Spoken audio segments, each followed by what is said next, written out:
know why we're here today. We're here today to stand in solidarity with the activists in Portland who have been rising up against police brutality only to be met with more brutality. In the latest escalation of government repression, the Trump administration sent federal officers to do essentially whatever they please to quell the protests. A move that is meant to strike fear and to assert power, as even the mayor of Portland was recently tear-gassed by these agents who are expressly unwelcome in their city. These tactics are unconstitutional and alarming. And even though people all over the world have decried this move, Trump and his goons have made their intentions clear, that they promise there will be more to come. So we are here to speak out against those attacked and detained, and as the whole country is now grappling with the reality of living in a police state and asking themselves, could we be next? The question that we should all be asking ourselves is, what are you prepared to do about it? Because we are not here today because we are worried that Minneapolis might be next. In fact, we expect it. We expect it because the current nationwide uprising against police brutality started right here after the murder of George Floyd at the hands of 4 police officers in Minneapolis. And though those initial fires have since been put out, the fire lit underneath this movement has only grown. There are actions in this city almost every single day, right? Give it up for yourselves. There are actions in this city, in the Twin Cities, almost every single day. And the movement locally continues to win victories, big and small. But we also expect it here because we have seen this kind of repression before. In 2008, when the RNC was held in St. Paul, these tactics were used on our streets. Soldiers in full military fatigues, driving around in unmarked vans, conducting themselves as though the rule of law does not apply to them. Helicopters, tanks, lines and lines of riot cops. And we said then that this was the police state. Then in 2011, the Anti-War Committee's office, as well as the homes of several of the members of our group, were raided by the FBI in what was supposedly an investigation into peace and solidarity activists that took place across the entire country. Subpoenas were issued to appear before a grand jury on the accusation that we were supporting terrorism in a blatant revival of McCarthy-era scare tactics. But of the 23 activists who were called to testify, ultimately 0 would comply. We said then that this case was the canary in the coal mine as to what our government was capable of and willing to do to silence dissent among its own citizens. I bring these things up for 2 reasons. First of all, this is not about Trump. Yes, he has the audacity to create what a lot of people see as a political stunt just to get himself reelected. But we can trace the legacy of this repression all the way back to 9/11. Those attacks were used as a justification to curtail our civil liberties and as a pretext for war. And even then, as our country was reeling from the sheer loss of life, we knew that our government would use these events as an excuse to go after political dissent, and to spy on Muslims and anyone else they decided was suspect, and to hold people indefinitely without charging them with a crime, and to go after journalists and their sources. It's been 20 years almost of chipping away at our rights, and politicians on both sides of the aisle have participated. Anyone who thinks that Biden is a solution to our problems has forgotten what 8 years of Democratic leadership recently accomplished. President Obama expanded the executive powers by leaps and bounds, and all the while he assured us that it was okay to trust him with these powers. He would use them responsibly, even though he drone bombed and deported more people than any president before him. And then he handed this power over to Trump. So yeah, we've got to get rid of the Cheeto-in-chief, but I want to be clear that getting rid of Trump is not enough. This struggle will not be won at the ballot box. And while I understand that it is important to vote, this crisis cannot wait until November. It needs to be dealt with right now.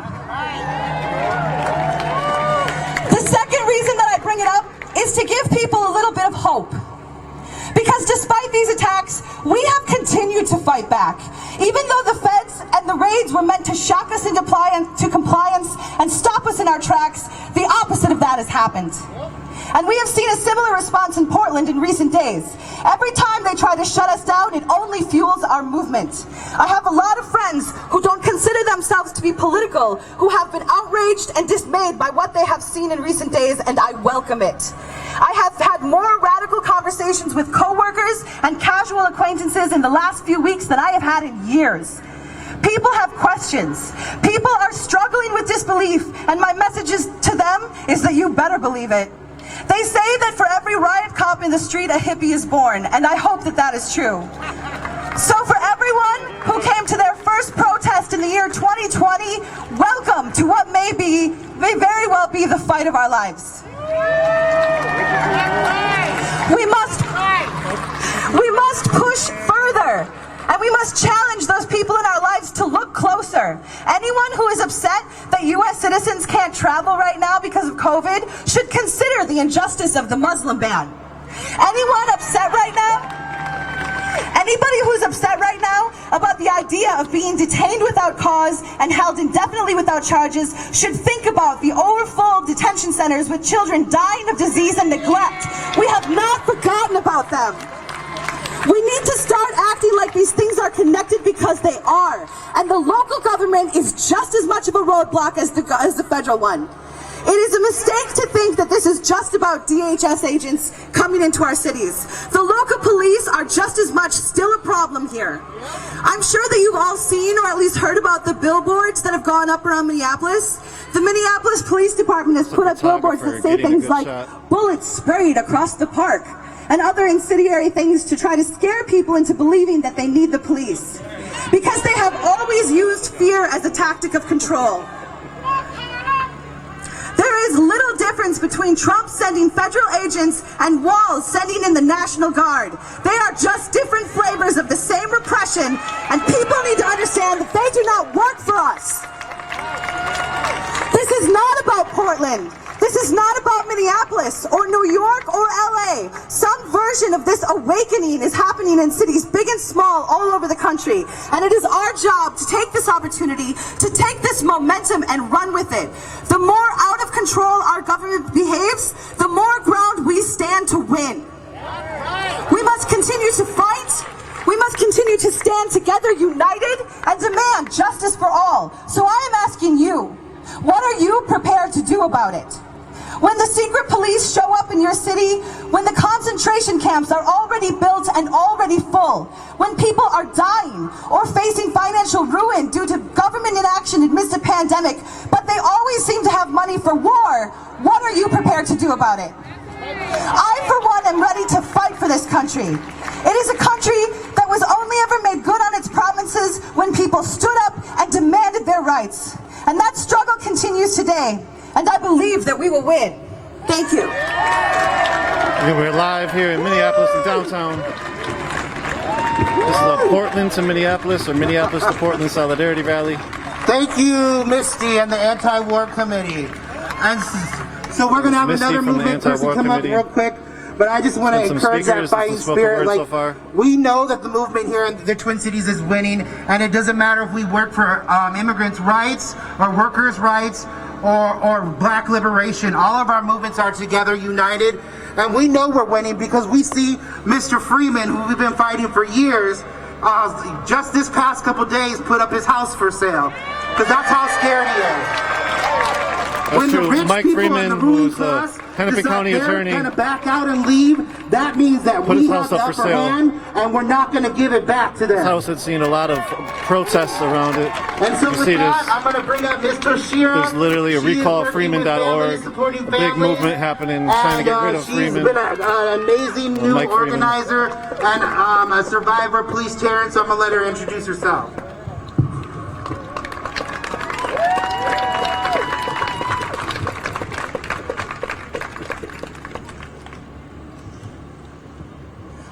Thank you guys for being out here today with us. I stand here as the founder of the group Families Supporting Families Against Police Violence. And what that stands for is my family supporting other families and other families supporting my family as we go through the horrific pain of losing our loved ones, the people that we love the most, at the hands of law enforcement. Besides the activists that are here like Sam and Twin Cities Coalition Justice for Jamar and Nico and these guys that tell the this guy here that tells the true stories and they don't fabricate our stories, and Michelle Gross, but they don't fabricate our stories and they come and stand beside us, and we would not have been able to be strong enough to stand here together if it wasn't for these guys that's been standing with our family, the activists that really have it in their heart and they're genuine with what they're doing for us. And we need them. And we stand here together as families in solidarity because we realize that when we try to do it alone, when we tried alone, my son's father, Justin Teagan, who was brutally beaten and thrown in a trash dumpster by the St. Paul Police Department here in the state of Minnesota. I was alone and I was by myself. So I know how it feels to fight with no one to help me. But these people have come to help our families that stand here today.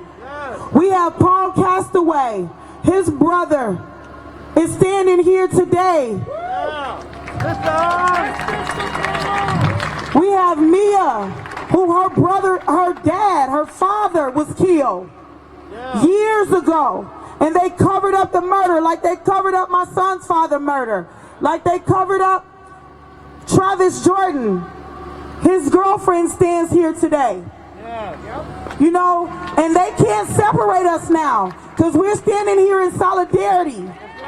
Because before now they would be able to pick us off, you know, and intimidate us. They would sit outside our homes and follow us and do everything they could to keep us quiet. And people like Drew Evans, the head of the BCA, who helped the police cover up the murders. I watched people who were not a part of the murders help to cover the murders. The police department, the BCA, the county attorneys like Mike Freeman and Backstrom and John Troy. These politicians knew before George Floyd was murdered, we were pleading for help. And they refused to help us. They sat there and wasted time, and now other people another man ended up dead on camera. And one thing I always say is that that man sat there comfortable on that camera when he killed George Floyd. And the reason that he was comfortable is because he was allowed to do it over and over again. We have been shown that here in the state of Minnesota, the United States of America, and around the world, that black, minority, and indigenous people's lives don't matter. They have shown us that around the world. Because you know what? The one officer has been prosecuted in the state of Minnesota for killing a civilian. And that's a minority man that killed a white woman. So you can say whatever words that you want to say. Oh, you guys' lives matter, and we're sorry for what happened to your loved one. But the proof is in the pudding. They have shown us. They have shown us who life matters and who life does not matter. And we're standing here right now. We wouldn't be standing here if they showed us that our lives matter. The reason that we are standing here is because they have showed us. And we're tired. We come together in solidarity, and we're going to fight. We're going to fight. We're going to fight for them to do right. For them to do the right thing by the people that we love. Because when they took our loved ones, they left us with no choice. They left me with no choice but to fight for what I believed in. I don't have him anymore. So now I got to fight for what I believe in, and I don't have a choice. you to be standing with us in solidarity. And when I say fight, I'm also talking about being out here in the streets, but making sure that you're showing up to these politicians like Warren Limmer, who doesn't want to change the laws. Get with us and show up to his house so we can shut it down, because I can't go home and sleep at night. So why should this motherfucker sleep at night? Why? Why? So we showing up to their houses. Make sure that you in one of these groups so you can know what's going on and show up to these houses. Make sure y'all figuring out what their phone numbers is, their office number. Blow them up. I sit there and just call them. I just press the button, just calling them. Call them. Pick up the phone. Pick up the phone.